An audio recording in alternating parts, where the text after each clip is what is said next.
ऐं उन जे वण खे बि ज़ैतून चइबो आहे। ज़ैतून जो वण पखियुनि में लीमे जीअं थिए थो। ज़ैतून जो वण कद में लीमे खां ऊचो थिए थो।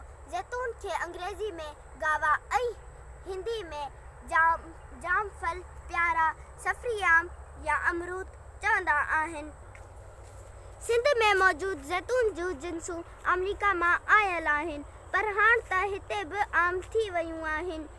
ज़ैतून जूं वण ऊन्हारे अचण जी शुरू में ई मेवो ॾियणु शुरू करे छॾींदो आहे, जेको ऊन्हारे जी पछाड़ी ताईं जारी रहंदो आहे।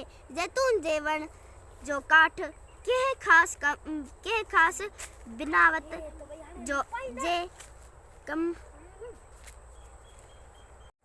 ज़ैतून जे वण जो काठ कंहिं ख़ासि बनावट जे कमु नथो अचे। ज़ैतून जे पचण वक़्तु हिन ते पखियुनि ऐं जीतनि जो वॾो हमिलो थिए थो, जहिड़ोकि पखी, नौलू ऐं चमड़ा। उन करे ज़ैतून जे मेवे खे बाग़बान कचो ई पटी रखनि ऐं पाचकनि में पचाइनि था। हीउ वण ॿिज मां थींदो आहे।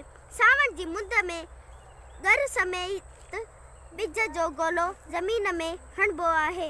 उन खां अलावा चूंड नस्ल जो कलम बि लॻेसि। हिन वण जे नौध बि लॻंदी आहे, जहिड़ी तरीक़े लीमे ऐं ॾाढ़ू जे लॻंदी आहे।